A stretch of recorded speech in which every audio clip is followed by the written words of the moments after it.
People get more heated with quarterback rankings than anything. I'm going to try my best with these, though. Tier 1, we're going to go with Josh Allen and Jayden Daniels.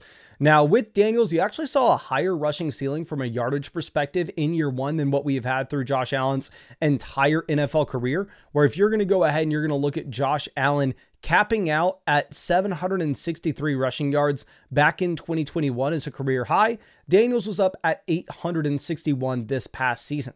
Now, of course, the big conversation that you're going to have is going to be Josh Allen's frame, allowing him to maybe access a ceiling when it comes to the rushing touchdowns that Daniels, we don't know if he can get to. Daniels 6 rushing touchdowns this past season in comparison to Josh Allen, who's averaged about 13 to 14 rushing touchdowns over the past 2 years. Obviously, Allen is just given us such a large sample with crazy passing volume numbers, where you are looking at the past 5-6 seasons, almost every year, Josh Allen actually eclipsing 4,000 passing yards. So Allen's been incredible. Daniels does get the offensive line improvements as well as the additional weapon with Deebo Samuel this offseason. So if you wanted to put Daniels ahead of Allen, I wouldn't fault you for it. I do want to remind you that while yes, Jayden Daniels is only going into year 2, he was a very old rookie. Like Jayden Daniels is actually going to be turning 25 at the end of this season, and Josh Allen is about to turn 29. So the age gap isn't massive with them. Going a tier down to Lamar Jackson, it's very difficult, right? I will say Lamar was my most drafted quarterback in redraft leagues last year. If you looked at my Best Ball Mania team that made it to the finals, I had Lamar Jackson on it.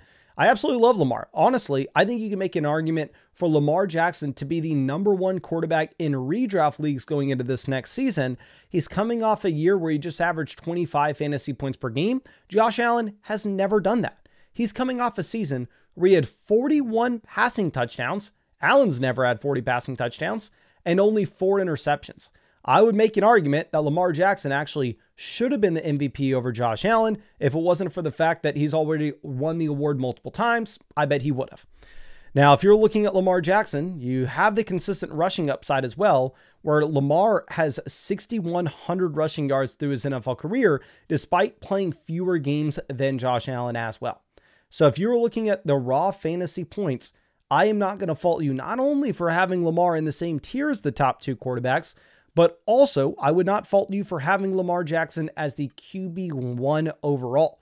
Now, personally, the reason I'm going to have him down at QB3 in the second tier, which is still very high, still love the dude, is I may just be a tiny bit hesitant on how his game is going to age in comparison to some of these quarterbacks like Josh Allen, like Joe Burrow. Now, of course, again, I want to reiterate, 41 passing touchdowns to 4 interceptions this past season. Lamar Jackson is a great passer of the football. I'm not denying that. But what I believe makes Lamar Jackson elite and one of the best quarterbacks in the NFL and one of the best fantasy quarterbacks we have ever seen is he also has the elite athleticism, which causes defenses and defensive coordinators to have to game plan against him completely differently than they would in regular quarterback. And when Lamar gets to 30, 31, 32 years old, I don't know how the efficiency numbers look as a passer if the athleticism takes a small dip down. Now, again, this could be the same argument that you have with Josh Allen, but what I would point out is Josh Allen has missed significantly fewer games than Lamar Jackson, where Lamar Jackson dealt with a significant amount of injuries from 2019 through 2022. So I'm a little bit more concerned with Lamar Jackson playing style, but again, I could be 100% wrong, and I think it's your personal preference. Going over and looking at Joe Burrow, it's hard to sit here and say, oh, Lamar Jackson misses too many games, and then say that's not a concern with Burrow. Burrow, crazy passing numbers this past year. The dude almost had 5,000 passing yards, and they're running it back. They decided, yeah, you know what? Let's give all of our money to 2 wide receivers and a quarterback, and we don't need to have a defense. What we can do as the Cincinnati Bengals is we can try to win football games 49-42. And that's a perfect environment for fantasy points. I think Joe Burrow is going to have the game that ages perfectly later on. He doesn't rely as much as athleticism. I think he'll look a little bit more like the Phillip Rivers, the Ben Roethlisberger, the Tom Brady, the Drew Brees, those traditional pocket passing quarterbacks, where really you've only seen 800 total rushing yards for Burrow through the first 6 years or 5 years of his NFL career. Now, again, For that reason, I would expect the points per game to be much lower in comparison to those top rushers, but maybe he does age a little bit better. I'm going over and looking at Jalen Hurts. Jalen Hurts 4 straight seasons of over 20 fantasy points per game. Again, if you wanted to have Jalen Hurts ahead of Joe Burrow, not going to fault you for it whatsoever. You have 55 rushing touchdowns through 5 seasons for Hurts in comparison to 12 rushing touchdowns through 5 seasons for Burrow. In the case of Jalen Hurts, it goes back to your personal take and your personal preference with how you think these quarterbacks are going to age. If you think that Jalen Hurts is still going to be able to consistently run the ball in for touchdowns at 30 years old, and his game is not going to have to change at all, then hell, he doesn't have any risk and he has more upside than Burrow and put him ahead of him.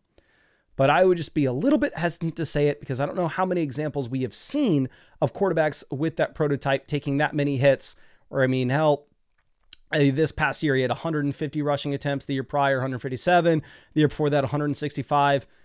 I don't know how many examples we have of those guys aging gracefully until their late 30s. I'm going over and looking at Patrick Mahomes. Mahomes has been bad in fantasy for the past 2 years. Patrick Mahomes, 17.5 fantasy points per game 2 years ago, 17.7 fantasy points per game this past season.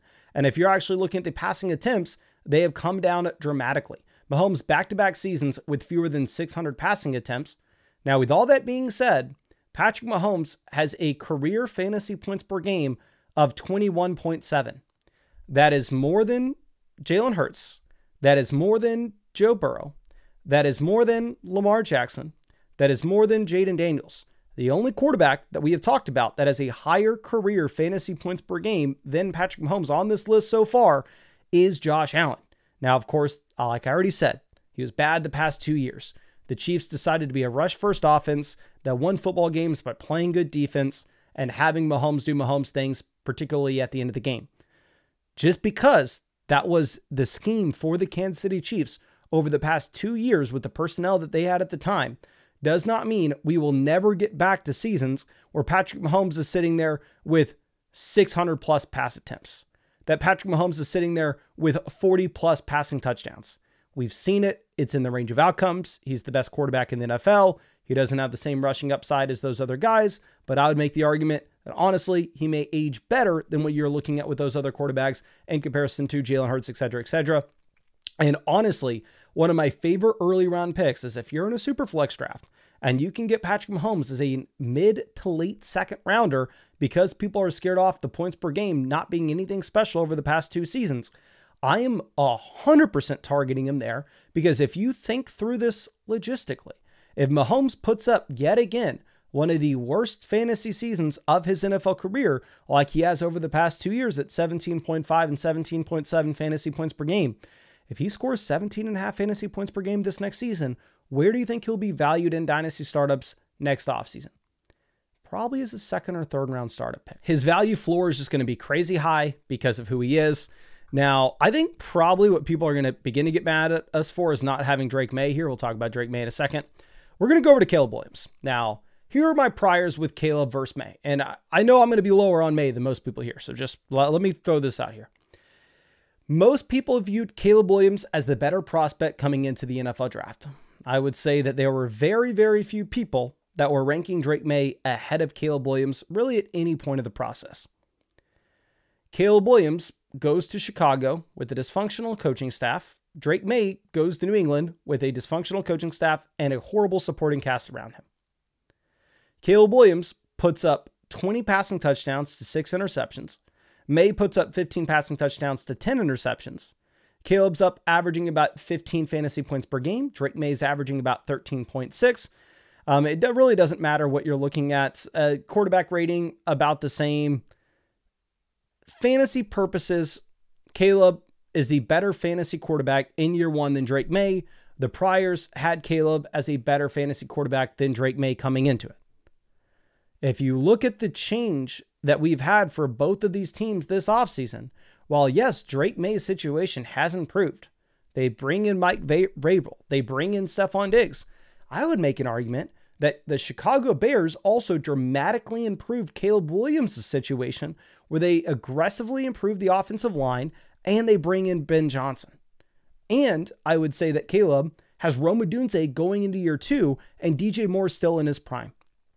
So in my opinion, Caleb was the better prospect, had the better rookie season, and his situation is a lot better going into year 2. And yes, the situation was better in year 1, but still, we're not drafting these quarterbacks as hypotheticals who's more talented. We're drafting him as who's going to score more fantasy points. I believe that's going to be Caleb for the foreseeable future. Now, going over and looking at Justin Herbert, I know this is also going to be very much a hot take. We look at Herbert back-to-back seasons, and he's averaged 500 passing attempts a year. And actually, you go back 2 years ago, he only played 13 games. So really, this past year, you have a career low for Justin Herbert with the passing volume. This new coaching staff with Harbaugh, he doesn't want to throw the ball. He wants to be rush heavy. He wants to just run the ball over and over and over again. And I will say, of course, if you go over to flockfantasy.com, you can check out the expert average rankings for free. You can look at all the creators that you watch on YouTube where they rank all these guys, and you'll see most of them have Drake May well ahead of Herbert. So I'm kind of out on the island here. My thought process is, I think the Los Angeles Chargers situation with Harbaugh going into year 2 is probably going to be better than it was this past season. Justin Herbert with a career low 16.5 fantasy points per game through 5 years of his NFL career is still much better than what Drake May showed us last year. And I don't know, frankly, at the end of the day, 19.2 fantasy points per game through his NFL career, 137 passing touchdowns to 45 interceptions. I think this is the perfect example of a quarterback that's going to age very well, and we have a large sample of him proving that he is a good fantasy quarterback. I'm going over and looking at CJ Stroud. I know people are absolutely going to hate us, having Stroud ahead of May. But looking at Stroud, I would say that, yes, the sophomore year slump was horrible. 13 fantasy points per game. The dude was bad, at least for fantasy purposes. I mean, he still had 20 passing touchdowns, 12 interceptions. But again, if you look at the situation that he had, they go into the year really trying to make the play to improve his wide receiver room. And then you have Tank Dell out for the year. You have Stephon Diggs out for the year. And you have his number 1 wide receiver, Nico Collins, missing time. Like, let's go ahead and let's look at the wide receivers that CJ Stroud was throwing the ball to last season. And you can make the same exact argument for Drake May. I'm not saying that you can't. Remember, the New England Patriots really made a push to try to bring in absolutely anybody that they could at wide receiver this past year, and they end up getting the scraps. They whiff on Godwin. They whiff on Kupp. They whiff on Devontae. They end up just getting freaking Stephon Diggs. But anyway, we go through and we look at the most targeted players in Houston. Dalton Schultz was the second leading player on this team in targets. John Mechie had 37 targets. 32-year-old Robert Woods had 30 targets. Xavier Hutchinson had 26. Kate Stover had 22. Like, you had nobody for CJ Stroud this past season. Really hoping to get like Ibuka there in the first round. Really hoping that they were able to attach Nico Collins with another wide receiver on the outside for CJ Stroud. Made some dramatic changes with the offensive line here this next year. So hopefully that doesn't bite them. And going over and looking at Drake May, I mean, I completely understand the thought process and why people have Drake May had a lot of these guys.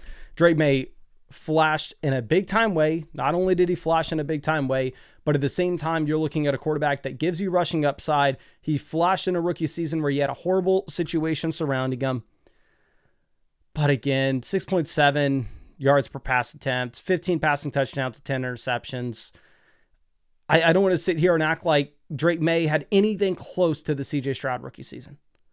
I don't want to sit here and act like he had anything close to the Justin Herbert rookie season. He had nice flashes, and I'd rather, obviously, I'd way rather have him over any quarterback in this year's draft class. I'd rather have him over Cam Ward, but I don't see how this New England Patriots situation is that good. I think he's being set up to kind of fail with the supporting cast again this next year. I'd rather have the supporting cast for Justin Herbert, CJ Stroud, Caleb Williams, Patrick Mahomes. Going over to our next tier, Bo Nix, great rookie season, right?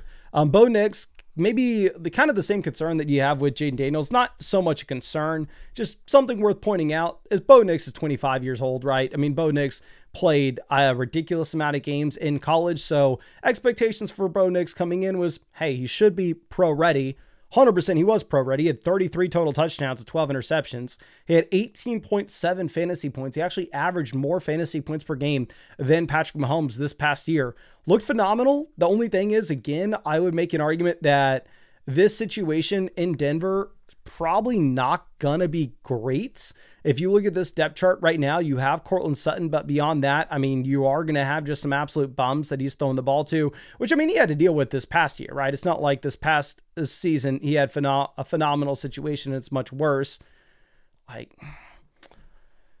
But again, I would rather bet on the quarterbacks with a larger sample. Quarterback's not so much like running back where you just assume that these guys are going to get better as time goes on. Looking at Jordan Love, the issue is very similar to what we were talking about some of these other guys, like almost to a greater extent. The Green Bay Packers had Jordan Love throw 425 balls this past year. They were truly an offense that just wanted to run the ball over and over and over again. And you saw the passing volume fall from 4,100 passing yards down to 3,300. The interception stayed the same while the passing touchdowns fell from 32 down to 25. Now, again, we have a little bit of a large sample here where he's averaging 7.5 yards per pass attempt. He has 60 passing touchdowns and 25 interceptions. Like, Jordan Love has been a great NFL quarterback. He has the contract. He has the guarantee. Main thing's going to be is, can you actually get some improvement when it comes to his supporting cast? I'm looking at Kyler Murray, 17.5 fantasy points per game. He's actually up at 19.6 career fantasy points per game. This is going to be higher than Jordan Love. This is going to be higher than Bo Nix, higher than Drake May, higher than CJ Stroud, higher than Justin Herbert, higher than Caleb Williams, lower than Mahomes, but higher than Jalen Hurts, which is just absolutely crazy to say. Obviously, Hurts had some games in his rookie season that kind of dilute some things, but regardless, Kyler Murray's fantasy points per game have been great. A lot of this is due to the rushing that we've seen throughout his NFL career, but a lot of that rushing / issues with his size have made it where Kyler is, in my opinion, a concern for how he is going to age later in his NFL career. If you include this with the fact that Kyler Murray really has not had much NFL success so far, not necessarily holding too much of that against him. Obviously, the Arizona Cardinals haven't put the best supporting cast around him, but with a quarterback with a 36-45 record, again, not using that to evaluate quarterbacks for fantasy football purposes, but however, for NFL job security purposes, I don't know if you can look at Kyler Murray and say that maybe he has the same level of job security that you're going to look at with a quarterback such as Justin Herbert, with a quarterback such as Patrick Mahomes, right? Like, if you told me that Kyler Murray was not a starting quarterback in 2028, that wouldn't be the most surprising thing in the world. But a lot of this hinges on, is Marvin Harrison Jr. going to be better this next season? And can you actually get Kyler Murray a weapon that's not Trey McBride? I'm going over looking at Brock Purdy. A lot of conversation this offseason around the Brock Purdy contract, whether he deserves it, whether he doesn't. If Brock Purdy gets a contract where he's just an absolute guaranteed starting quarterback for the Niners for the next 3 years, I would say that you probably have to move him up, just given the fact that the Niners have been able to consistently surround their quarterbacks with some of the best personnel in the NFL. I'm looking at the reliance on the rushing. You actually do get Purdy up at 323 rushing yards this past season, which is much higher than what we had in 2023. So he is running the ball just a little bit more here. But again, the efficiency kind of fell off the cliff. I mean, you actually have about 105 passer rating for his NFL career. However, that was down at 96 in 2024, but he'd had offensive line injuries and every single one of his wide receivers was injured as well, plus CMC. Baker Mayfield, best year of his NFL career this past season, 41 passing touchdowns to 16 interceptions. And this is in a year in which Godwin goes down for the season. Mike Evans deals with injuries later on. If you remember, Baker Mayfield, before the Godwin injury, was, I believe, the quarterback 2 in fantasy. They bring back Godwin. Evans maybe has another year or 2 in him. So you're looking to try to run it back. I would say that it's probably a historical outlier compared to the rest of the years in his NFL career, right?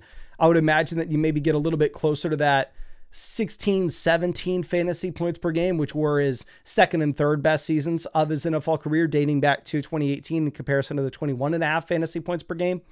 I'm going over and looking at Jared Goff. Big issue with Goff, of course, is just zero rushing upside whatsoever. Is going to cap his ceiling in terms of what he can do in the short term in fantasy. Maybe make an argument that he's going to age nicely, just given the fact that he isn't reliant on that athleticism, because it's never existed and never will exist. And Goff does put up the second best year of his NFL career this past year. The best season of his NFL career as a Detroit Lion. And what's actually really crazy is I didn't realize that Goff's already going into his 5th year as a Lion. And he's improved every single season. He's gone from 13.9 to 16.7 to 17 to 19.1 fantasy points per game. But you are missing out on Ben Johnson going over to Chicago, so that will be something to keep your eye on. Looking at Michael Penix, very difficult to know what to expect. I actually loved, and if y'all remember, we were higher on Michael Penix in rookie drafts last offseason. The reason is we looked at the historical data and we said every single instance of a quarterback being drafted this high in the NFL, they were starting by at least year 2. They got the shot to start. Now, Trey Lance, of course, got the shot, then went down for the season. A lot of people were saying, okay, look at the Kirk Cousins contract situation. There's no way that he is going to be a starter. Well, no, now Michael Penix is a starter, and this is exactly what we are excited about, and this is exactly why we are so high on him in comparison to the market last year. He's stepping into a pretty damn good situation with both the combination of Drake London as well as Bijan. Hopefully, they are able to actually take another wide receiver in the NFL draft here, getting a wide receiver 2. Not named Darnell Mooney, I think would be impressive. I think Mooney's maybe a little bit better profiled as a wide receiver 3. Going over and looking at Dak Prescott, we've had rumors as of late with Dak being traded to the Cleveland Browns. If that were to happen, RIP, that'd be just a complete disaster. But as it stands now, he has CeeDee Lamb. Besides 2024 fantasy points per game looked very ugly at 14.6. But before that, super consistent. I mean, the prior 6 years, 5 of those seasons, he was at 20 fantasy points per game or more. Career average of 18.7 fantasy points per contest. And it's not like Dak Prescott's a super old quarterback either. While he was drafted back in 2016, he was young in that draft class. He's only going to be playing in his age 32 season. So I think you can get another 3, 4, 5 years out of Dak. I'm going over and looking at Trevor Lawrence. Lawrence had the quote-unquote breakout in year 2 and has gotten worse every year since. You're looking at 69 passing touchdowns to 46 interceptions to his NFL career. If you're looking at what sportsbooks are actually projecting out for the Jacksonville Jaguars, they are currently sitting with 6.5 wins for their projected win total. Not super encouraging, of course. Now, with that being said, you have the change with the coaching staff. You saw how damn good Baker Mayfield was this past season. So maybe that can kind of transition over here for Trevor Lawrence. You have arguably the best wide receiver he's ever played with Brian Thomas. Maybe they bring in another wide receiver too now that they have... It's going to get ugly, at least in my mind in Jacksonville. I think you can say that a couple of these quarterbacks are just going down the bust path. Like looking at Bryce Young, well, 100% I agree. Bryce Young was much better in year 2 than he was in year 1. Specifically, the second half of year 2, when he came back from getting benched for Andy Dalton, Bryce Young was much better than he was at any point through his entire NFL career. Now, with that being said, if you look at Bryce Young, he has averaged 5.8 adjusted yards per pass attempt. 5.8 adjusted yards per pass attempt in his NFL career so far. If I'm going to go through and look at the quarterbacks last season to average 5.8 or fewer adjusted yards per pass attempt, you had Anthony Richardson, may not be a starter this next year.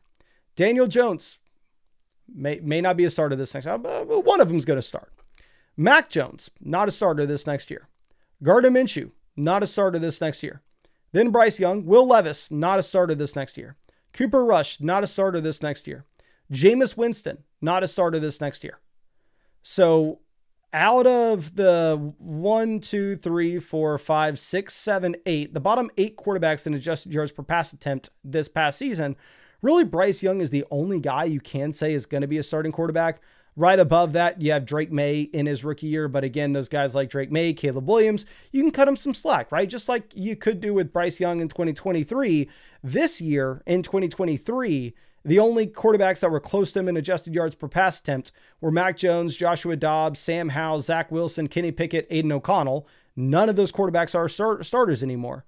So even if Bryce Young has gotten better, Bryce Young has gone from the worst quarterback in the NFL to a very bad quarterback. That's improvement. Don't get me wrong. But he is still in a situation in which he's kind of set up to fail this next season. He doesn't have much rushing upside. So I don't know. I'm not too excited. Tua is in a spot where you have a declining Tyreek. Waddle at this point looks close to a one-year wonder. And you have the concussion concerns. I mean, everything's falling apart in Miami. Maybe he can get back to the 17.8 fantasy points per game he had back in 2022. But again, Tua is only at 15.6 fantasy points per game through his NFL career, primarily because he's not going to run the ball at all. Looking at Sam Darnold's, Darnold, great this past season. By far and away, the best year of his NFL career. Previous to this past season, let me get out my little calculator here, because so far in his NFL career, he's sitting with 98 passing touchdowns to 68 interceptions. So if we remove this past year, he was sitting at 63 passing touchdowns to 51 interceptions. Horrible, right? A quarterback that you'd assume is not going to be an NFL starter going into the future. But great year in Minnesota. However, you have Justin Jefferson, you have Kevin O'Connell, you have Jordan Addison, you have TJ Hawkinson at the end of the year. Going over to Seattle now, you have JSN. That's it. Now, I don't want to sit here and talk bad about JSN, but JSN's a lot closer to Jordan Addison than he is Justin Jefferson. And the wide receiver 2 in Seattle can't sniff Jordan Addison. You'd say the same thing about the tight end in Seattle. And I would say the same thing about the coaching staff. I think Kevin O'Connell is one of the best coaches that you could ever ask for fantasy football purposes. So Darnold, good year this past year, but historically large sample of him being disappointing, and maybe the situation just kind of saved him. We don't particularly know. Going ahead and looking at what we have with Justin Fields. If you actually look at the homepage of flockfantasy.com, you'll see like Fields is one of the biggest risers, and Fields 100% crushed free agency. Like, don't get me wrong. Y'all know I'm not a big Justin Fields guy, but Justin Fields is set up to now be a starting quarterback, which didn't look like that was going to be the case, at least in my opinion, a couple months back. He's a starting quarterback, and he has Garrett Wilson, Breece Hall, and rushing upside. The dude 3 years ago had over 1,100 rushing yards. So Fields, again, could be a horrible real-life quarterback and could be great in fantasy. I mean, 15.4 fantasy points per game through his NFL career. That's about the same as Tua, and he's probably a starter for this next year. I honestly probably assume Justin Fields is not a starter in 2026. I would bet money he's not a starter in 2027, but you have rushing upside for this season. Geno Smith, I don't necessarily know how excited we can be. If you actually look at Las Vegas win totals, again, you actually have the Raiders projected out to be one of the worst teams in the NFL this next year. You have Brock Bowers, no wide receivers, while at the same time, you really don't have much rushing upside with Geno. Looking at Anthony Richardson, you have all the rushing upside in the world, but you have 11 passing touchdowns in his NFL career to 13 interceptions. Like, let's go back and let's look at his adjusted yards per pass attempt, and let's compare this to all the NFL's quarterbacks that we have had over the past 2 seasons. Like, all these guys that are this bad, they end up getting benched. They're not starters in the long haul. So his adjusted yards per pass attempts at 5.82 for his NFL career. Again, the quarterbacks in 2023 that were 5.82 or lower: Zach Wilson, Sam Howell, Joshua Dobbs, Mac Jones, Bryce Young. Bryce Young's the only guy still starting. Going ahead and looking at 2024, 5.82 adjusted yards per pass attempt or lower. You have Anthony Richardson, again, maybe not. Daniel Jones, maybe not. One of them are going to start. Mac Jones, Gardner Minshew, and that's it. Gardner Minshew and Mac Jones aren't starters. So AR has rushing upside, but again, issue is going to be that he's just been so damn bad. Matthew Stafford, I think you're getting like a 1-year rental that I don't know if you can start. Like, it'd be hard to say that we know for certain that Matthew Stafford, even with his contract, is for sure not going to retire in 2026. And at the same time, because he has no rushing upside, you just have to have crazy passing volume for him to be viable in fantasy. Like, over the past 3 years, you're looking at 12, 16, and 13 fantasy points per game. That's not really somebody that's moving the needle. Derek Carr not moving the needle now, never. I mean, he's averaged over the past 4 seasons fewer than 15 fantasy points per game. Russell Wilson, yeah, he's probably a starter now and he has neighbors, but again, probably not moving the needle. Over the past 4 seasons, he's averaged about 16.5 fantasy points per game. And then Daniel Jones somehow gets a decent little contract with Indianapolis. Maybe he ends up being the starter. We'll see. But I think that's all I got for you. Please let me know in the comment section why these rankings are so bad and how I should fix them. But of course, if you want to check out all the rankings, all my rankings are on flockfantasy.com, and check out the average expert rankings for all your favorite creators on the site for completely free. I'll leave that link in the description and comment section for you, but really appreciate you and really hope we get to see you out with the live stream sometime soon.